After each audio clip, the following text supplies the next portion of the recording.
Hi, my name is Søren Dahl Mortensen. I'm from Denmark. I work in a library in the city of Odense. It's situated in the middle of the country. We have about 200,000 inhabitants in our city, and we have branch libraries. We have 8 libraries, and I'm working at the main library. I'm a children's librarian and I'm a project manager as well. And we are in Denmark, as I told you, and we have about 350 libraries situated all over the country, well organized library system. And right now I'm sitting in a new area that we've just made in our library, trying to attract young families to the library, people who are not just interested in lending books and other materials, but also to come here and have experience about the library, feel well, feel good. I'm also here to talk about what we did under the Covid-19 last year at the library. It was in the beginning quite exciting actually, that we all had to work from home. We had meetings at Teams and people were waving and thought that this was kind of 1 month, 1.5 months, and then we would all be back at the library as a kind of break actually in the beginning. But after about 1 month, a lot of us started feeling that this isn't too good. We have to do something about this. We are here at the library. We're here to help people reading. We have to promote reading. We have to promote literature. We have to promote experience, exciting experiences that we have from the library. And we thought what we could do. So we started off, me and a colleague, we went out to kindergartens telling stories. Quite simple, back to basics, all dressed up as the man with the yellow hat and Curious George and Pippi Longstocking. And we had a tour. We had 2 or 3 kindergartens at a day, and we toured around the city of Odense, and we actually managed to make stories for about 1,000 kids. And they were really excited about that, and also in the kindergartens they thought that this was a great idea. We have about 50 local libraries in the kindergartens. We have a kangaroo who stands in the entrance of the kindergarten, where parents can take a book and take it with them home and deliver it back to the kindergarten the day after, or some days after, what they feel like. It's a system that we've been developing for last 10 years, and it's working very fine. And we are not losing a lot of books. People, parents, they tend to deliver the book back to the kangaroo in the kindergarten, and we deliver new books 2 or 3 times a year, packed from the main library.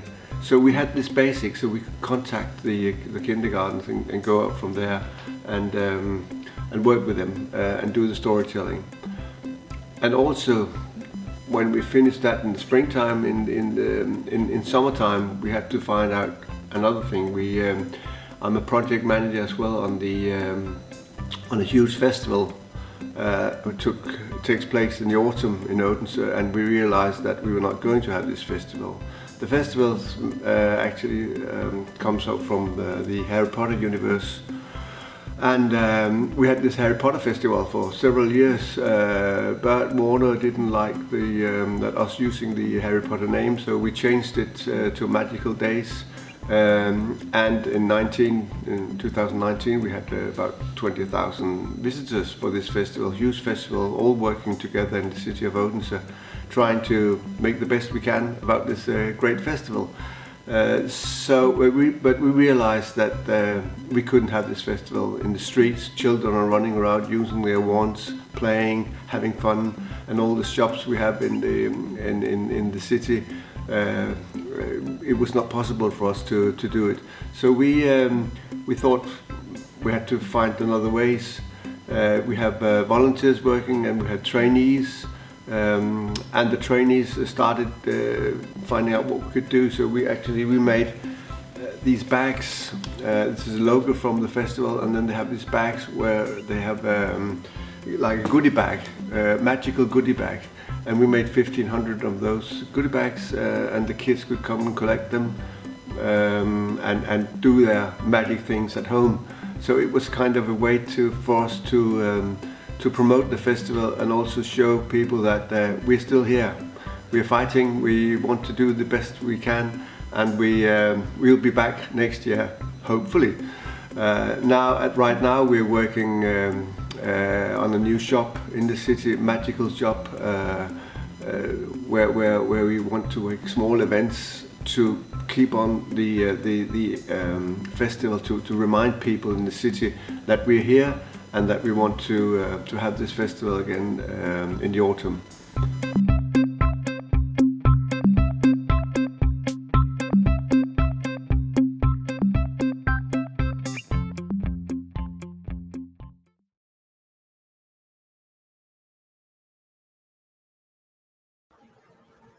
Good day, everyone. I am Melanie Ramirez, commonly known as Mele, and I'm a professional children's librarian in the National Library of the Philippines. I'm going to talk about the children's library services in new normal. I will give you some practices in the new normal. Let me first define the children's library. It provides information on library services for children, right? And it also provides cultural resources and the center for learning. Last year, month of March, all the libraries are closed, have been closed due to coronavirus. OMG, what happened? And now, our question is, how to promote the children's library services during pandemic, and how will you all how will you promote the library while you in a work from home and or skeletal workforce. Now we all that the librarian give the right information to the right reader at the right time. How will you give the information when the library is closed? Now children's libraries are doing what they can to fill the gaps in access technology, right? So, first, the collection. So, how will you promote the collection? You just post all the electronic resources that you have, the ebooks and the e-journals, and you provide a window for e-resources in the website, even in the FB page. Second, the reference inquiries. So, how will you answer the reference inquiries? By email, through email, by FB chat, and also just email all the e-resources, and maybe by telephone inquiries or using your cell phone or some mobile, right? And then how this is the reference resources that the National Library have, the EBSCO, the Gale ebooks, and other electronic format. Okay, and then after that, you use the the online storytelling. No, how will you promote reading during this pandemic? So we all know that technology is the best way to promote our collections through online storytelling. All the collections, the children's books, the children's stories, you use the live streaming using the FB and also using the StreamYard and other applications that you can use in telling the story to the children, and even you can use the video recorded.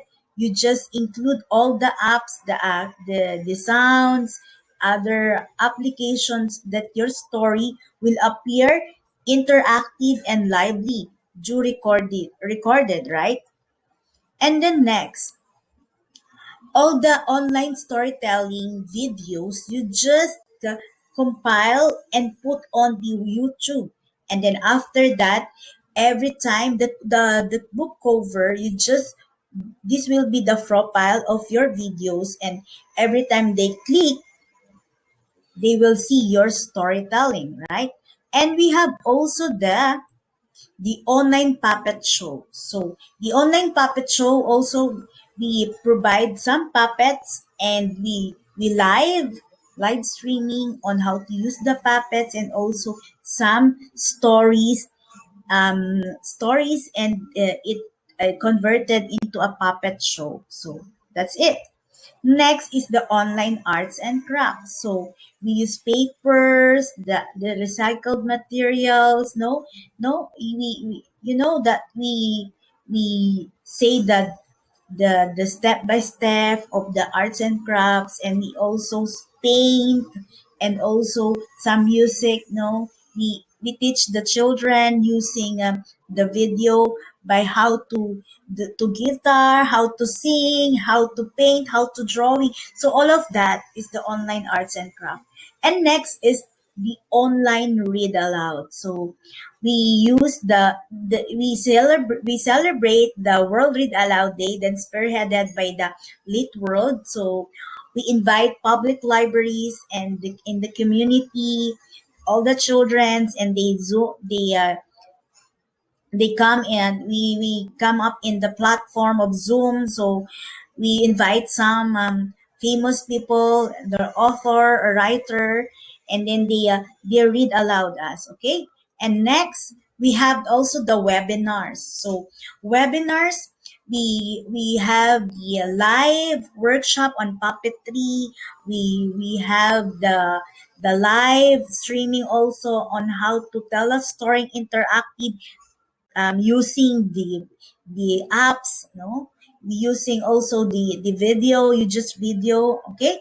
And what is the new normal in the library, what are the safety and protocols in library, in using the library. So that's the webinar, all the topic about health, about arts and craft, and the storytelling. Okay. And then next, live talk shows on library. So we invite some public librarians and the children's librarians to tell them, to present their health and safety protocols in their libraries, in how they overcome those pandemic. Okay. And they share some best practices during this pandemic. Okay. And they present, and they teach us some tips on how to overcome those pandemic. No, so that's it. And meet and greet the author. So meaning we invite also the author of the books, the story, the who wrote the story, and we tell them as their story, and then live interview with them, and asking some inspirational message and some tips on how to write a story. So that is meet and greet the author. That is live. We call it live kwentuhan in the NLP book card page project. And then next, we have the tick book. So we all know that now TikTok, or the TikTok is famous, right? So we use that applications, the video sharing about library and books. So we just record about what is happening in your library, and also what is your collection, and give some information about about COVID, about health. So we use the book or the TikTok. Okay. So we also have the book face. So we promote the book cover of the our collection by using the book face. Okay. So that's it, the simple children services in the library in a new normal. So we all know that we have the work from home. We can use it work from home, and we can also use in the skeletal workforce. Here in the Philippines, some of the libraries are open, but some of them are not open because of the safety and protocol, and we should save though for that corona, but we using through online services. That's it. Online services. We use the online services, the online storytelling, the online reference inquiries, online what you call this, the online workshops, the webinars. So all of that activities we use here in the Philippines. So some tips for you, friends and co-librarians, co-employees, just use here some basic practices that we use in the Philippines. So thank you very much, and I hope you like the presentation. And I am a storyteller, so I want to tell stories, tell your stories in your library. Okay, so what is the story about your library during this pandemic? So come on, let's let's share our best practices in the whole world, in our the children's library in the Philippines, in the US and Europe, all over the world. Okay, so thank you very much. Bye.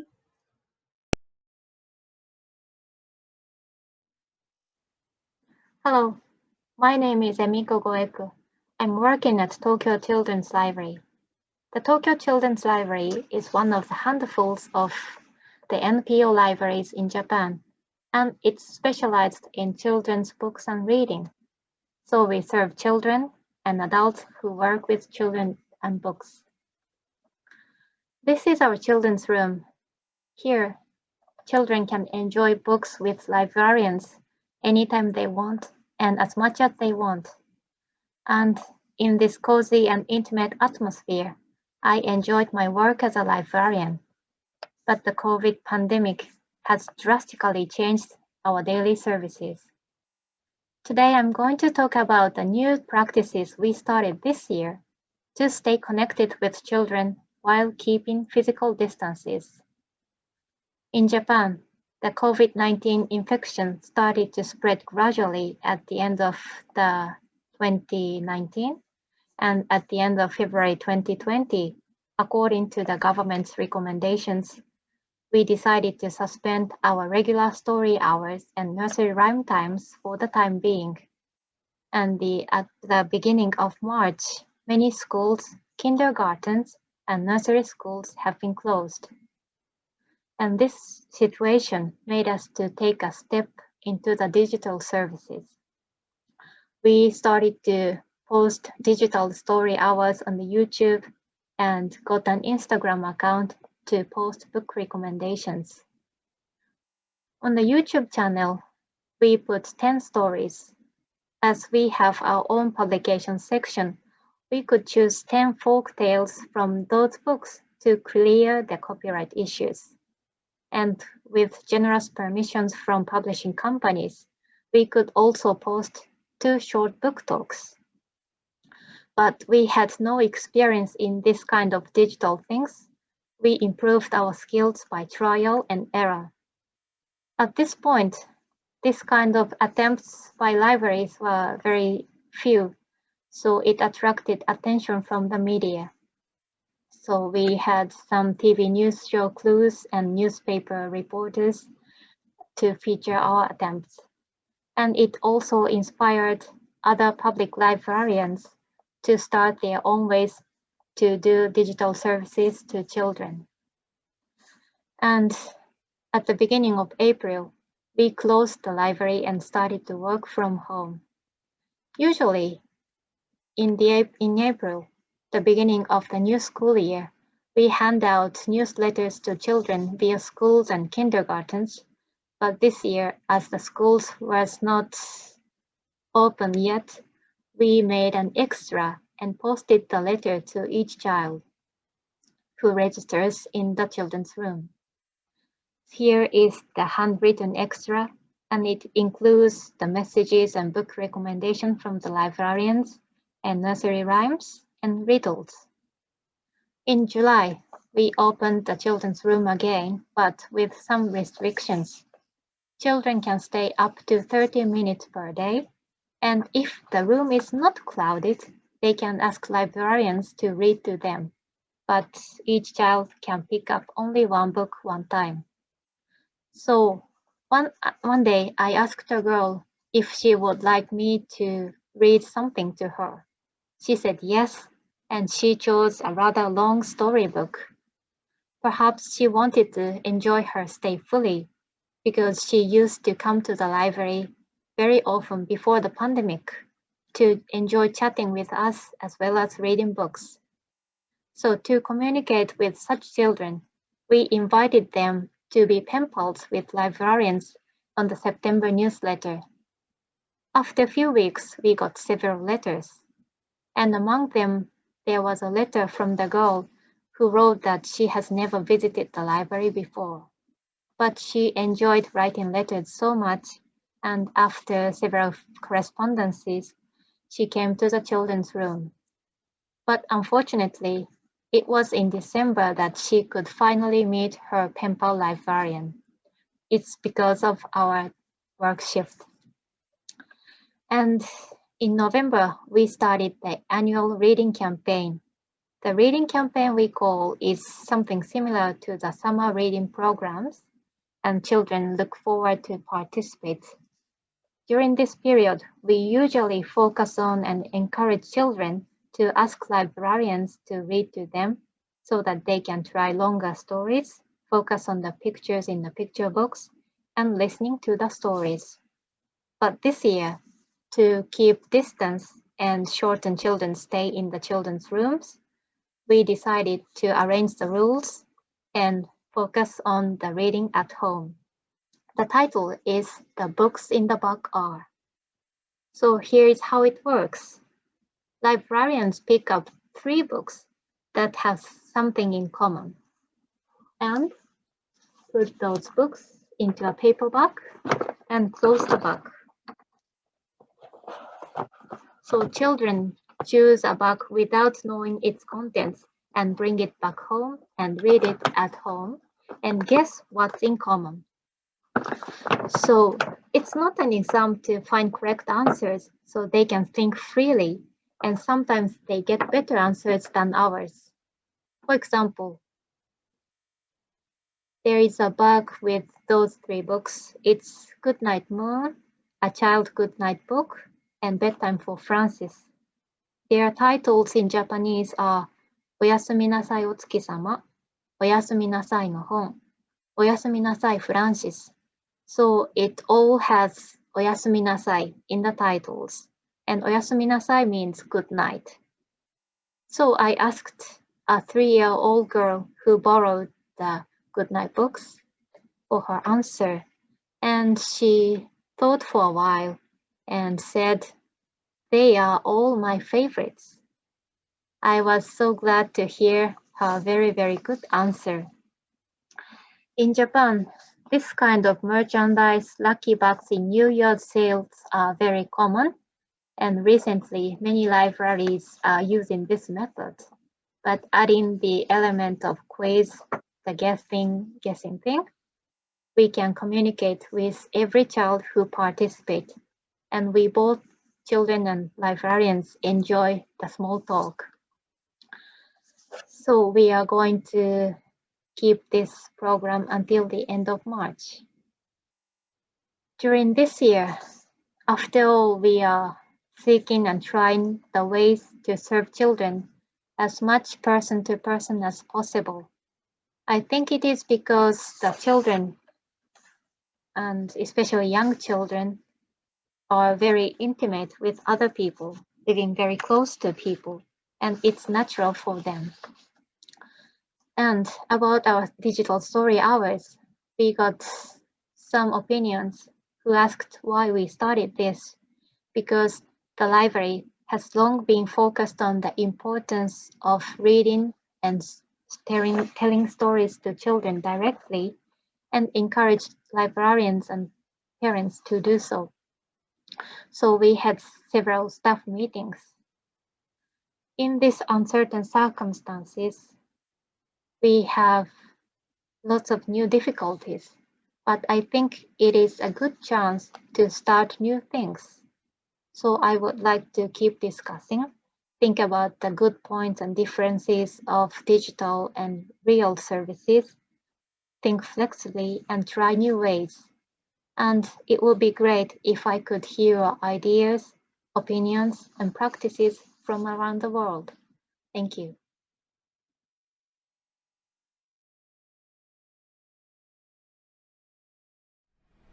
Hello, I'm Hui Bin from the National Library Board of Singapore.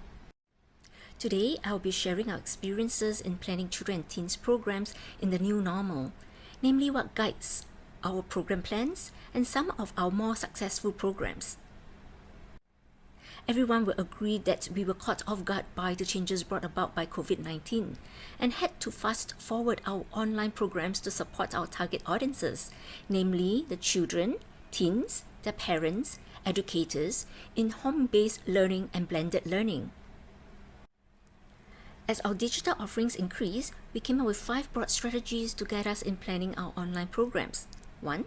To leverage technology to increase awareness of our programs, increase reach to our target audience, and support an inclusive society such as the underserved community.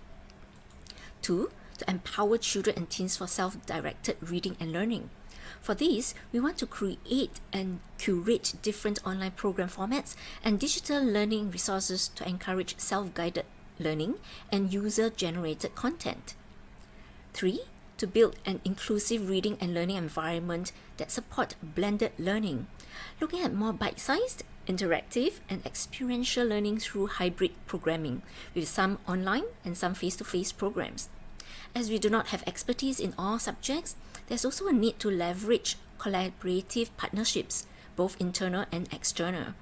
This is to ensure a good variety of programs and increase awareness of our online programs to a wider reach through effective cross-promotion and marketing of our programs. For example, we worked closely with our Corporate Communications Division and Digital Experience team to get media exposure opportunities on the mainstream media and social media channels. The interviews featured here include radio interviews with our directors, a Straits Times newspaper article on increased demand for our digital offerings, and a Channel News Asia interview with a parent and student who have watched our storytelling videos and read our ebooks. This has highly increased visibility of our new online programs and garnered support of new audiences. Our close collaboration with the Ministry of Education also allows publicity of our library services via the Ministry's communication channels such as social media and a mobile app that connects educators to parents. Our resources are included in the kit to support home-based learning during school closures. Role modeling is also another important strategy to feature librarians and volunteers as reading and learning role models. This helps us build rapport with a wider target audience with librarians and volunteers in the spotlight. It also looks at providing opportunities for families to bond with their children and for parents to be seen as role models by reading and learning together through our online programs. Accompanying our broad strategies are 3 guiding principles. Our online programs should firstly reach out to a wider audience. Next, to consider program engagement, to be mindful of the screen time for children, cater to the social interaction needs of teens on a safe online environment, and incorporating gaming or competitive element to appeal to both children and teens. Lastly, is to look at the expertise that is unique to our libraries to gain visibility in midst of the explosion of online offerings. With the launch of new online programs, we realized the need to set new targets for reporting purposes. Online programs that require registration can still be tracked by the number of participants. In tracking the usage of programs that are uploaded and made available online, we look at the number of views. Next question to ask is then, how long do we need to track the usage and to set a common tracking duration for consistency in reporting? Are there any benchmark of successful online programs as a comparison? Well, answer is no, as most of our online programs are new, so we must set our targets based on the usage of our current online programs. To find out users' digital experience is possible via indications such as the number of likes, shares, and written comments.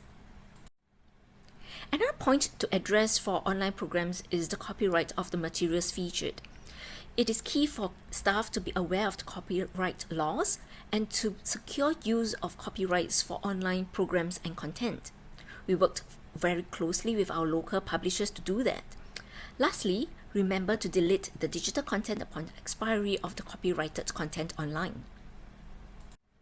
Realizing that different social media platforms serve different audience and purpose, we have categorized our online children and teens programs into 3 main categories: pre-recorded, live Zoom, and engagement activities.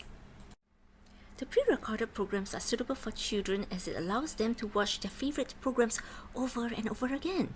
Parents can choose to join their children or simply use these programs to engage their children to free up more time for themselves. As parents are the gatekeepers of children's online access, they will have more flexibility in watching the programs anytime, anywhere at their convenience. Next, I'll share some of our pre-recorded programs. Last April, we brought storytelling online and launched Storytime with our librarians. It is an ongoing series of storytelling videos posted on Facebook. The videos were created by our librarians, and we experimented new and creative ways of delivering storytelling, introducing tandem storytelling and incorporating animation to make the stories come alive. Our storytelling videos have touched lives and inspired young viewers to create their own storytelling videos and artwork. Many parents have shared positive feedback, and even adults found our storytelling enjoyable. Singapore Prime Minister Lee Hsien Loong and Education Minister Ong Ye Kung also posted about the Storytime with our librarians initiative on their respective Facebook pages in May last year. This further raised the awareness of the online storytelling and increased our viewership.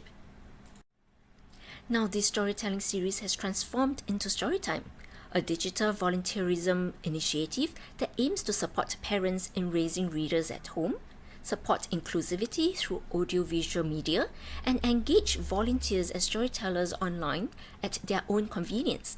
Storytime has featured many prominent volunteers, including a minister, a news anchor, and authors. The pool of volunteers has further expanded to include corporate organizations to showcase different occupations. We received very enthusiastic response from many corporate organizations, including the Singapore Airlines and the Republic of Singapore Navy. Schedule is also full till December this year.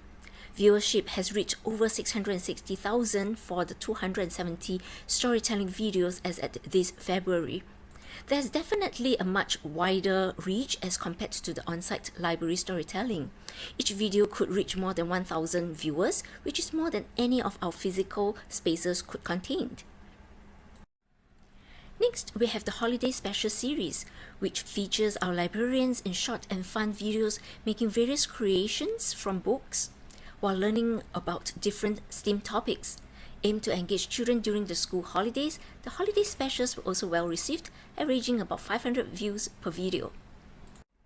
We held our first virtual information session for educators last year with a theme on redefining reading and learning spaces. Educators presented their school's best practices and success stories to create impact beyond their schools by inspiring fellow educators to promote and engage students in reading and learning. All presentation videos were uploaded to our library's YouTube channel, and the video links were sent by invite to the educators.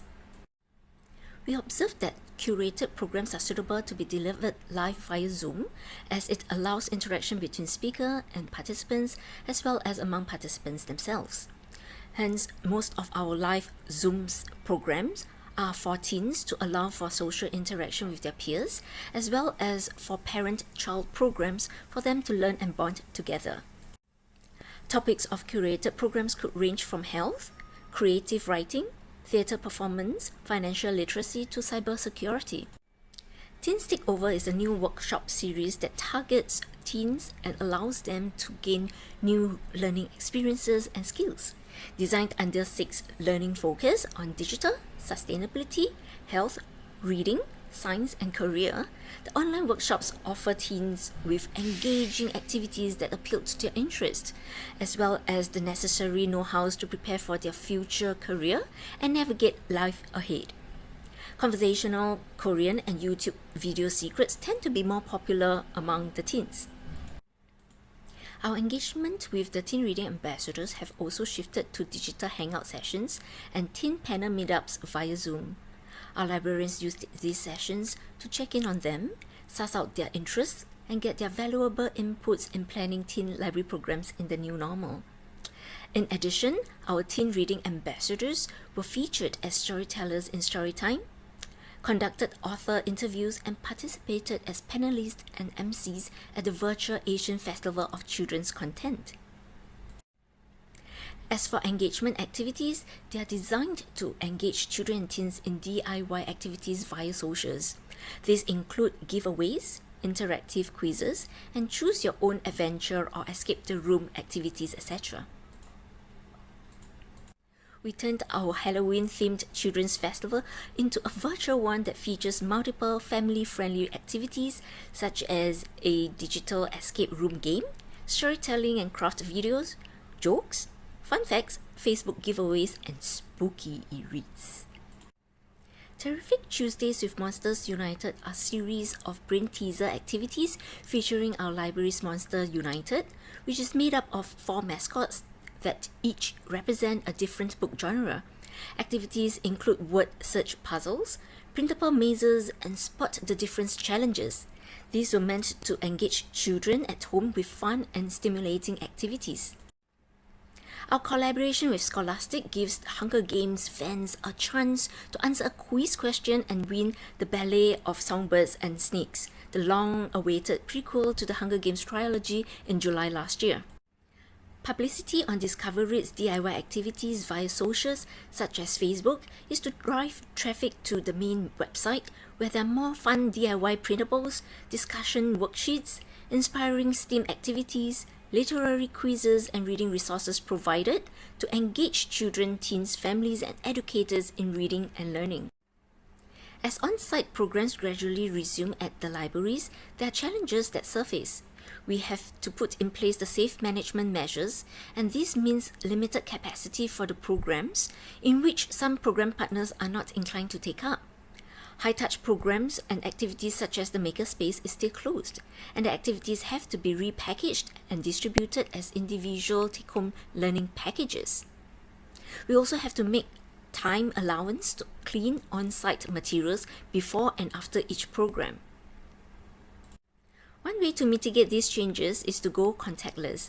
An example is BookBucks, a collectible card game designed to promote reading among children. They can borrow books and participate in quizzes to redeem BookBuck cards from automated dispensers in our libraries. Since its launch in 2016, BookBucks has been successful in attracting non-readers, many of whom were boys, who developed positive reading attitudes. Children were empowered to problem solve and take charge of their progress in the game. They discussed character types and initiated card exchanges amongst themselves to complete their collections, created fan art and book reviews, as well as devised creative strategies to ace their gameplay. Many parents shared that their children not only read more, but also socialized more with their peers. Now in its 3rd edition is BookBucks Explorer, incorporating mother tongue and bilingual content. Card redemption is contactless via the card dispensing machines at the libraries, accompanied by the safe management measures. Since its launch in December, we achieved more than 1.6 million loans from 26,000 participants. As the world mostly goes online and stays online these days, programs can go beyond borders. The National Library Board of Singapore would like to share our BookBucks initiative and invite all libraries to participate in BookBucks International program. Here's a short video introduction to BookBucks International.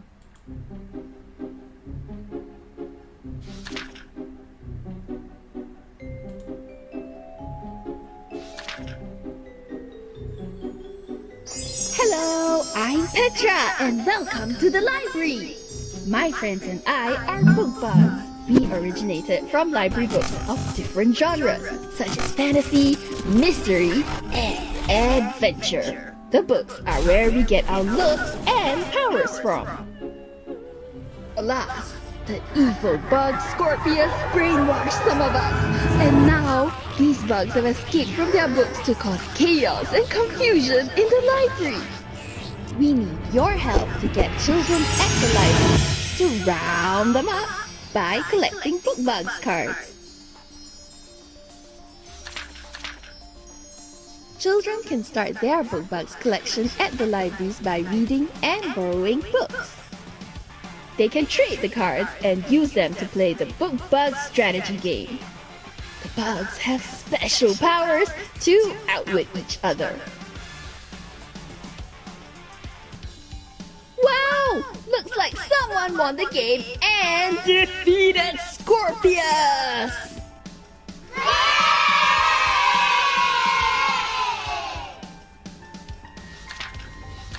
The BookBugs program can motivate young readers to visit the library more and to grow their social circle. Most importantly, it makes reading exciting. Join us and be a part of the global BookBugs community.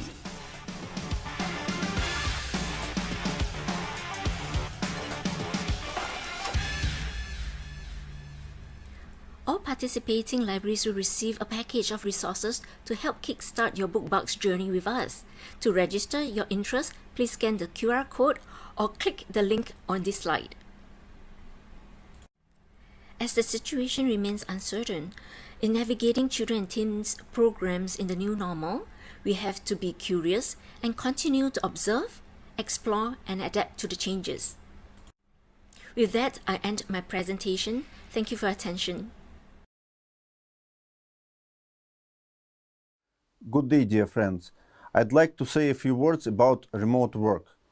I think nowadays everyone knows that remote work is one of the most important things in life of an every professional worker. This year, or maybe the previous year, remote work in our professional life was very difficult, and not all the librarians knew how to work in these new conditions.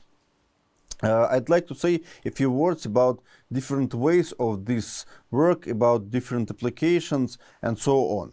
And the first thing which I would want to mention is a very common thing. It's email. Email, of course, is well known for everyone who work in business sphere.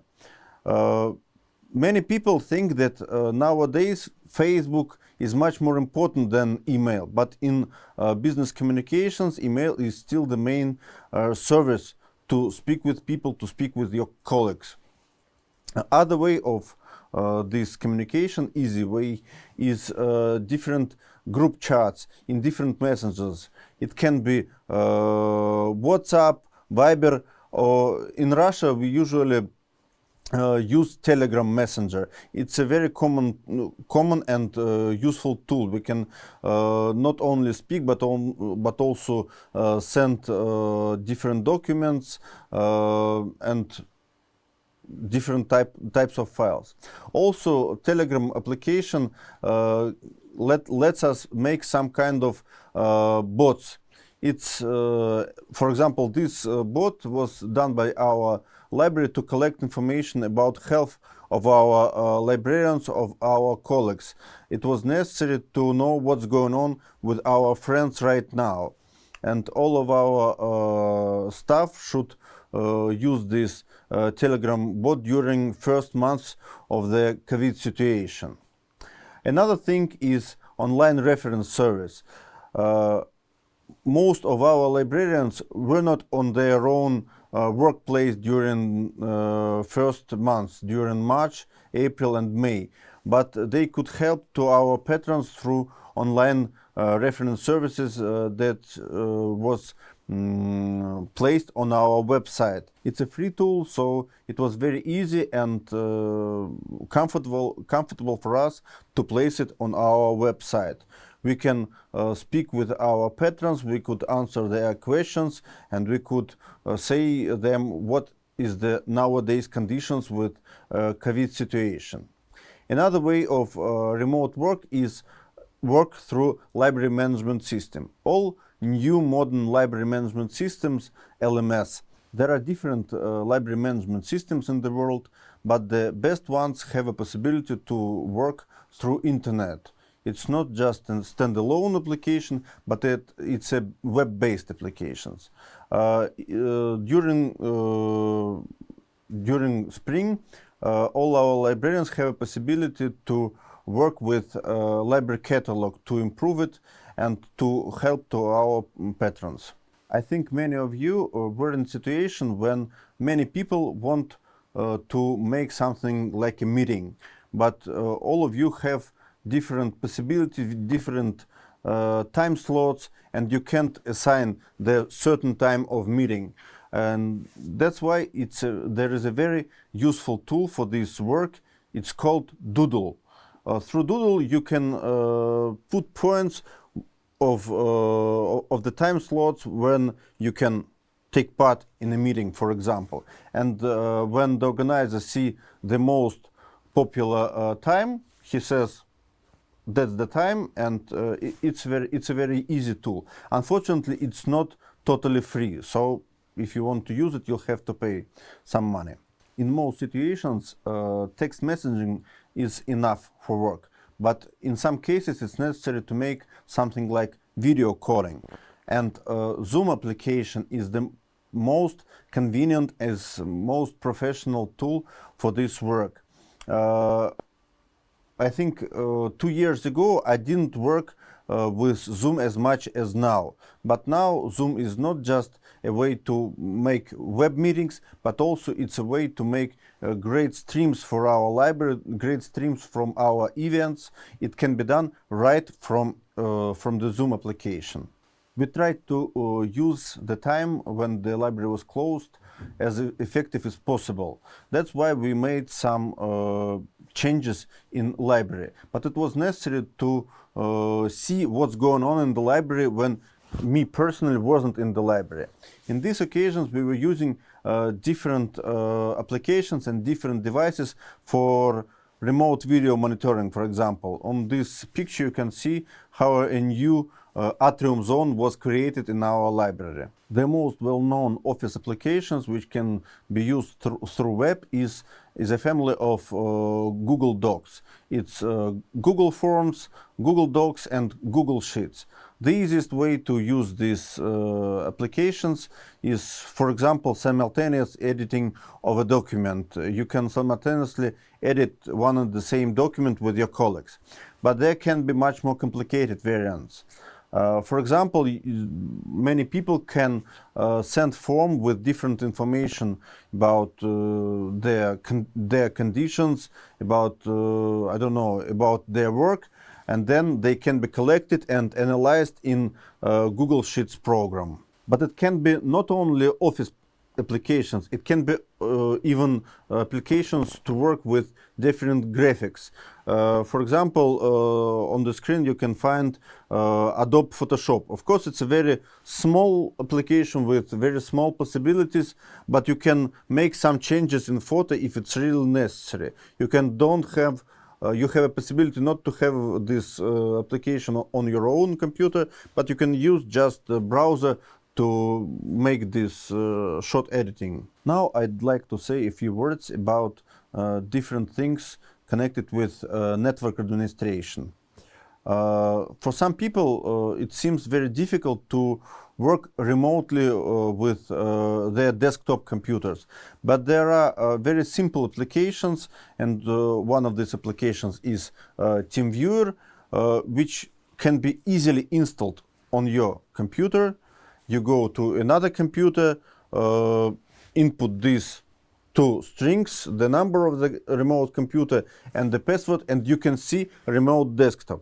It's very easy, and for example, we were using this application to give access to our colleagues to their work computers. Of course, it's not the only way to work with remote computers. There are much more complicated, much more professional ways. For example, it's virtual private network or remote desktop protocol, but I don't want to speak right now about these things. The one thing that should be clear, that it's that there are many ways to work with remote computer, and there are easy ways to make this work. There are many different devices in our library, and some of them very complicated. It can be, for example, ventilation systems, and it was necessary to monitor their state. It was a very big help from Internet of Things in this. There are applications which can help you to monitor all these devices through internet. It's easy tools which can help you to understand what's going on with light in your library, with ventilation, conditioning, and for example, on this picture you can find application for remote control of Wi-Fi system. Almost at the end of my speech, I'd like to combine all these possibilities. We were speaking about communications, about document work, about teamwork, and there are certain applications which combine all these possibilities. One of these applications is Basecamp, which is used in IFLA community. These applications are not very easy for understanding, but they can be very useful in your work if you have many people who should work together, who should understand the timeline, who should have different versions of documents, and who need not very great tool for communication, but a certain tool, and all these things in one place. There are different types of these applications. Some of them are free of charge and some of them need to be paid. And finally, I'd like to say that all these problems, of course, it's huge problems, but it's not just problems, it's also possibilities. For example, it's great possibilities for distance learning. For example, for this time I was able to get a course of sailing, and now I'm a skipper. And I hope that very soon I'll be able to speak with my friends, not only through monitor window, but also to see them face to face. I hope that everything will be good very soon, and I hope that we'll be able to see each other. Thank you very much.